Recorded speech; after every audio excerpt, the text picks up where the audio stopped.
Olá, pessoal. Como vocês estão?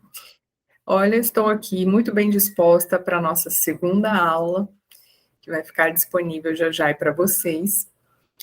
A sequência, ela está para... A gente está falando sobre talentos, como que as características, né, das pessoas nas organizações influenciam, né, como seus comportamentos influenciam nas suas ações e atividades. E como que é possível identificar isso, né? E também desenvolver, treinar. Na aula de hoje, eu trouxe um case novamente para ilustrar, porque apesar de ser um caso real, não vai se dar exatamente assim aí na sua organização, na sua empresa, a depender do tamanho, né?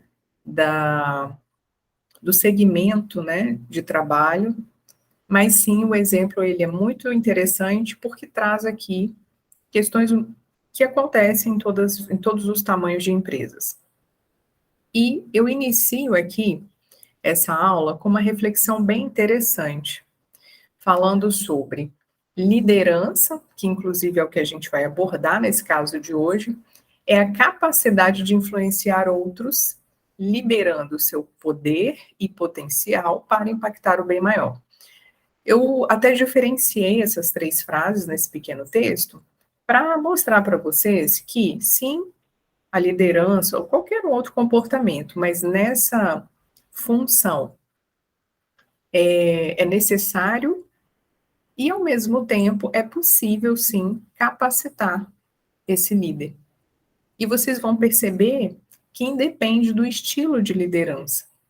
Além disso, o líder, a depender dessa modulagem que ele vai fazer, ele consegue sim aumentar a capacidade de outros para que esses, em conjunto, consigam atingir o bem maior, como diz aqui, né? Que é o objetivo, o seu objetivo aí no seu negócio. Dito isso, nós vamos passar aqui para fazer uma outra reflexão bem interessante. Então, observe aqui nesse slide que eu trouxe para você analisar dois estilos de liderança, até para ver como você percebe esse estilo, essas características, né? Eu coloquei estilo 1 e estilo 2, e eu descrevi aqui algumas características que são bem específicas. É como se eu tivesse criado realmente um estilo e o segundo estilo. E aí, qual estilo na sua percepção influencia mais? Talvez você tenha até alguma referência interna e a sua resposta ela vai ser tendenciosa de acordo com isso. Mas o que eu quero trazer para você é que você analise, independente da sua percepção e orientação interior, que qualquer qualidade, característica que a gente queira desenvolver, basta a gente treinar. E só trazendo aqui um adendo, é que na aula anterior, eu estava falando sobre que talentos são natos, que na verdade, muitas vezes, a prática e o conhecimento não vai trazer uma, uma continuidade, né? Uma completa competência para se fazer algo. E isso é verdade. No entanto, o que eu estou trazendo aqui hoje é te mostrando que existe algumas funções que nós escolhemos. No caso do líder e do gestor, é uma escolha estar nessa função. E se for o contrário, é muito importante também que nesse momento, nessa aula aqui, você reavalie. Então vamos lá? Olha, essas características, como eu falei, elas destacam mais especificamente os estilos, elas especificam um estilo próprio. Se você analisar no estilo 1, quando fala sobre autoridade percebida, perfeccionismo, emotivo, criativo, democrático, persuasivo, prestativo e passivo, é como se a gente estivesse falando de uma pessoa mais completa, né? E dá realmente a ideia de tendência para que essa pessoa pareça alguém que realmente esteja ali para uma liderança, para influenciar mais o grupo, Por quê? Porque o segundo estilo, ele também tá bem desenhado com características muito específicas, que é ser comandante, autoconfiante, sistemático, centralizador, entre outros, e fica parecendo que esse estilo, ele não está para uma influência, e sim para um jeito mais mandatório, mais impositivo. Eu imagino que você tenha pensado nisso. Então, com isso em mente, considerando que essas características, sim, né, às vezes a pessoa ela tem uma tendência de ter realmente características bem específicas como essas que estão aqui.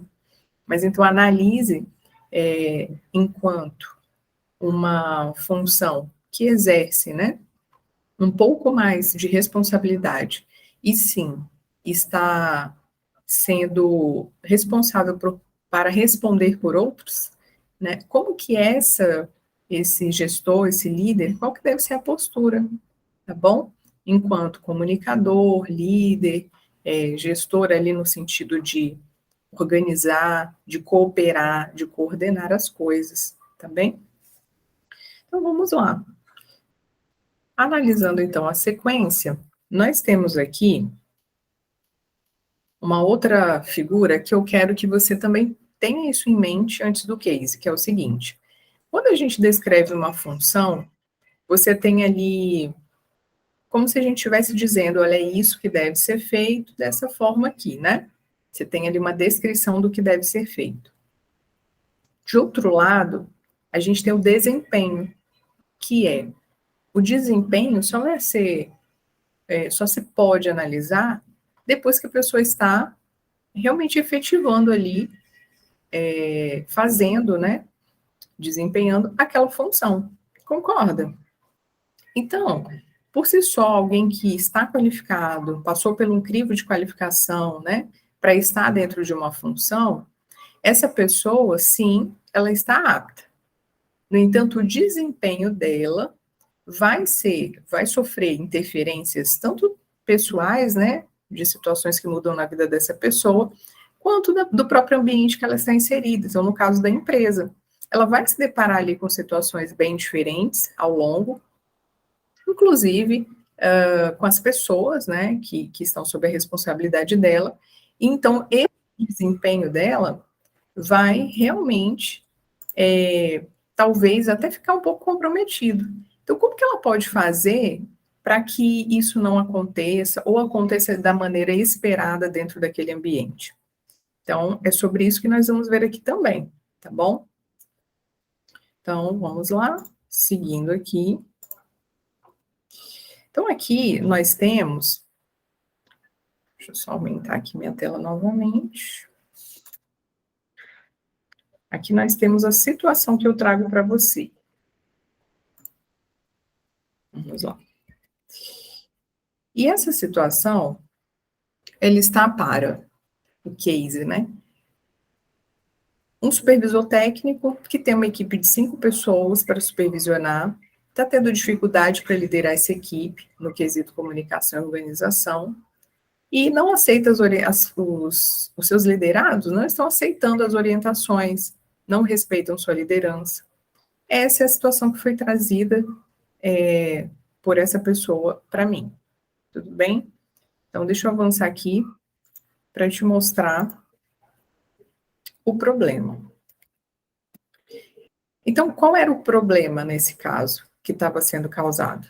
A equipe de assistentes técnicos, eles têm cometido repetidos erros na função de separação nos boxes e baixa de saída de produtos.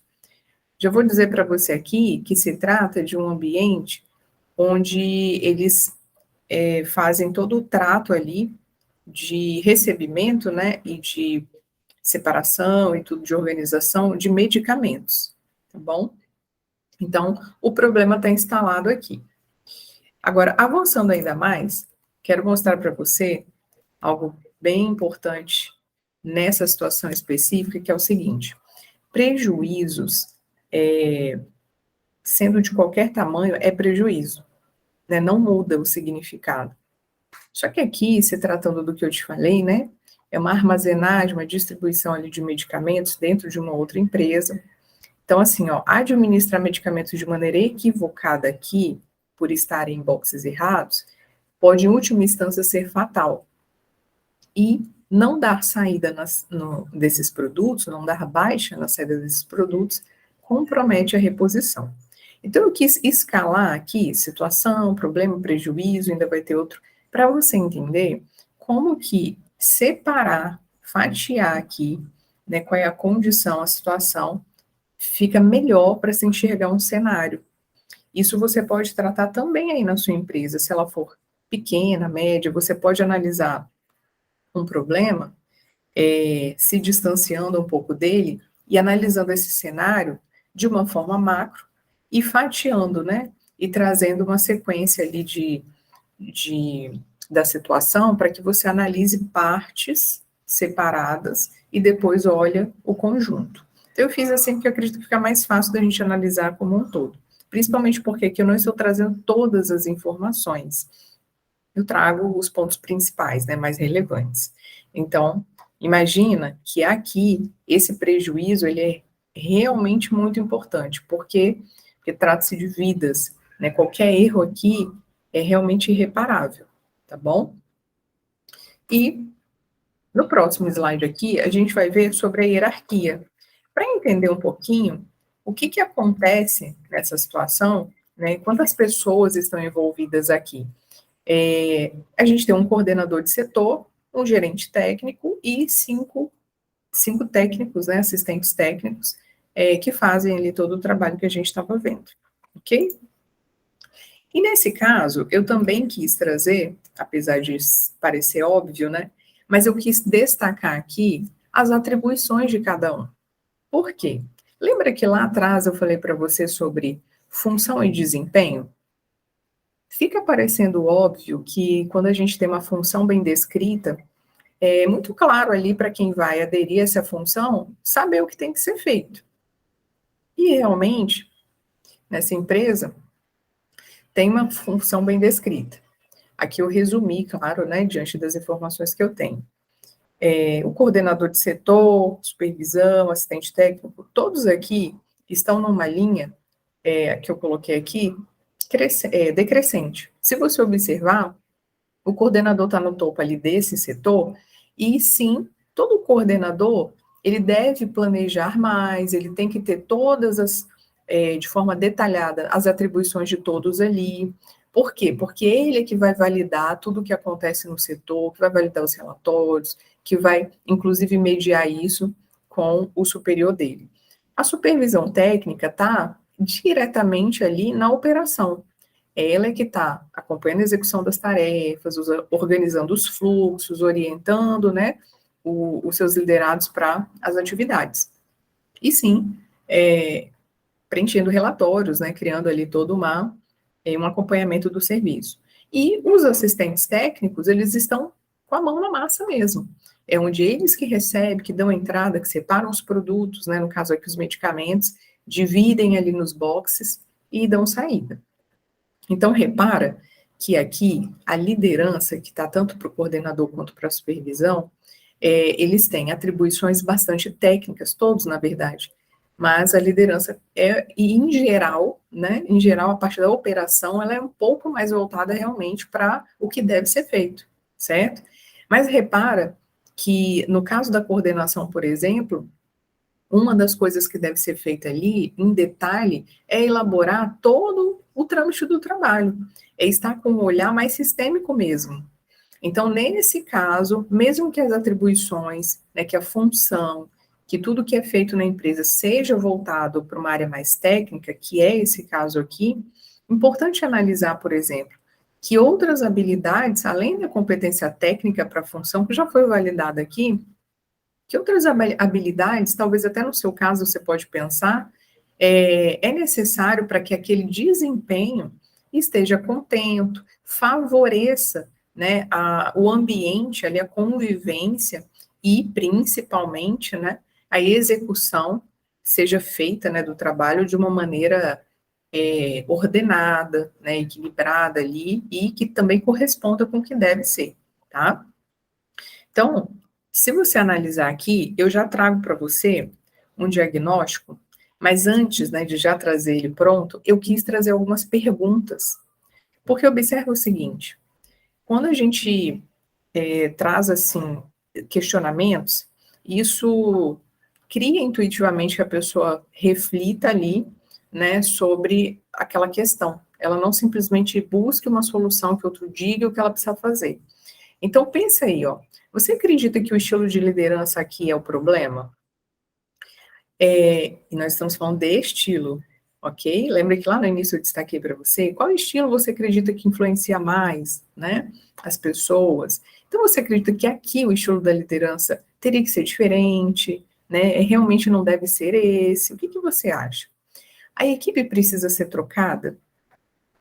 Além da equipe, alguém da equipe pode estar criando esse problema, alguém específico? Então, eu não entrei no detalhe, nem dá para entrar aqui, porque não é o objetivo principal, mas são tipos de perguntas que, em geral, eu faço até para o cliente, para ele refletir o que, que ele, na condição dele, está percebendo, o que, que ele acha, porque ele está ali internamente. E eu tenho um olhar de fora. Então, é por isso que eu falei desde o início, para você sempre ter ali um olhar um pouco distanciado da situação, né? Para que você tenha um pouco de imparcialidade ao lidar com algumas questões, tá? Bem, vamos avançar aqui. E nesse caso, eu já trago para você a resposta, né, a essa pergunta. Então, todo estilo de líder funciona. As pessoas não são o problema, elas não têm perfil para a função ou estão mal orientadas. Então, já de início, eu trago para você essa informação e lembra que eu também disse assim, né? Talvez você esteja aqui analisando com os seus pré-conceitos, com aquilo que você já entende, já atua, mas é de extrema importância você veja que quando a gente olha e rotula a pessoa, a gente acaba eliminando possibilidades de melhoria, talvez, ou até mesmo de desenvolver aquela pessoa ou grupo, tá? E isso, por que que isso é um problema? Porque imagina que sempre você vai ter problemas aí na sua empresa, né? Em determinadas áreas, talvez até mais. Imagina se você tiver que ficar trocando, né? Como é que vai ser isso? É claro que existem situações pontuais, né? Mas nesse caso, a nossa análise está para, sempre que eu vou analisar um problema, eu preciso entender quem são as pessoas, né, o ambiente, o tipo de trabalho. Você observou? Foram essas análises que eu fiz aqui. Então, a gente precisa analisar o todo, né, para não ser tendencioso, tá bem? Ó, avançando aqui, então, eu trago um diagnóstico mais elaborado, né, onde ele mostra aqui, ó, exatamente essa descrição que eu acabei de dizer para você. A natureza do trabalho ela é estritamente processual, técnica, requer muita atenção, a carga horária é extensa, o ambiente de trabalho remete à área de algum risco de contaminação, além de não possuir um ambiente de convivência para os colaboradores, pois trata-se de uma empresa dentro de outra empresa, a fluidez das atividades está ficando comprometida por falta de comunicação. Então, o que acontece aqui é exatamente isso. O estilo de liderança aqui, ele está voltado para o processo, né? Para aquilo que deve ser feito, para ter uma efetividade, para ter controle. Por que a exigência realmente ali dessa situação? Porém, a gente tem um grupo de pessoas que está fazendo. E muitas vezes se começa a acontecer inconsistências, erros, que é o caso aqui, deve-se avaliar um passo antes, né? Sabendo, tendo essas informações em mente, como que essas pessoas devem ser conduzidas para que as coisas realmente aconteçam como se deseja. Porque não é um ambiente, inclusive aqui, é um ambiente mais específico, a área hospitalar, é um ambiente de, como mostra, né, com risco talvez de contaminação, que exige muita atenção, né, muita concentração. Aliás, quando você vai olhar ali, observar, você tem remédios com nomes, né, produtos com nomes muito parecidos, então exige muita atenção mesmo. Ok? Então, dada todo o cenário, né, de que essas pessoas estão incluídas, fica mais fácil, então, pensar que realmente isso, com o tempo, pode causar alguma insatisfação por motivos específicos ou até mesmo pela rotina do trabalho, ok? Então, vamos seguir aqui, passando. Deixa eu voltar no meu slide aqui. Aqui. Então, qual é a solução? Qual é a solução? Saiu aqui. Qual é a solução? Vamos ver aqui agora. Compartilhando novamente com você. Vamos ver aqui agora qual é a solução para esse case. Aparentemente, parece ser bem simples, né, quando eu trago a solução para você. Talvez seja isso que você esteja pensando. Mas sim, é estabelecer um modelo de comunicação. Porque, como eu disse, o estilo aqui de líder, ele é mais técnico, voltado para processo, ele é mais lógico, racional. Logo, surge a necessidade de treinamento para desenvolver habilidade de comunicação com a equipe. Ou seja, eu nem utilizei, nem mostrei para você aqui, mas a matriz de aplicação, né, de avaliação comportamental, ela fala sobre isso, né? Algumas, inclusive, trabalham especificamente de como a gente pode modular esses comportamentos, partindo do ponto que a pessoa vai entender que realmente a maneira com que ela funciona não está errada, né? Ela tem um estilo, um jeito de funcionar, mas sim, ela pode, de acordo com o seu modelo de atuação, de resposta nos ambientes, de como ela se comunica em grupo, porque no caso desse estilo de líder, geralmente ele é um pouco mais introspecto, ele fala mais objetivamente, e talvez isso até é mal interpretado pelos demais, né? Depender aí também do tom, né? Enfim. Então, nesse caso, se torna muito mais fácil para um líder conseguir ter uma boa condução, né, reduzir o estresse, porque imagina uma situação dessa, você tem uma equipe, não é uma equipe grande, mas que todos trabalham próximos, e aí você não ter uma fluidez, uma leveza, criar um ambiente que realmente fica ali pesado de repente. Então, é sobre isso. E o treinamento, como eu falei lá no início, né, ele pode sim, independente do estilo de liderança, né, ajudar que esse líder ele possa ter uma condição melhor, tá bom? Bom, pessoal, essa foi a aula de hoje. Eu quero finalizar aqui com vocês dizendo que é sempre muito importante a gente ter atenção para aquilo que está acontecendo no momento, mas sim analisar o antes, analisar o que vem, né, acontecendo e que a gente talvez ignora, né, e não está tão atento porque a nossa percepção às vezes não está para aquilo ali, a gente está voltado mesmo para o dia a dia, né, e para toda a dinâmica ali do negócio. Mas eu gostaria muito, né, de deixar aqui esse case, mais esse case, e que vocês tenham aí um bom proveito, possam analisar de acordo com a situação e o cenário de vocês. Como eu sempre digo, se você ainda não está inscrito aqui no canal, se inscreva. Aqui embaixo deve ter o botão onde você pode fazer isso. Em todos os slides você tem meu e-mail, onde você pode entrar em contato para maiores informações a respeito de como ser o melhor líder, como lidar melhor com os comportamentos diferentes. Muito obrigado por assistir. Até mais.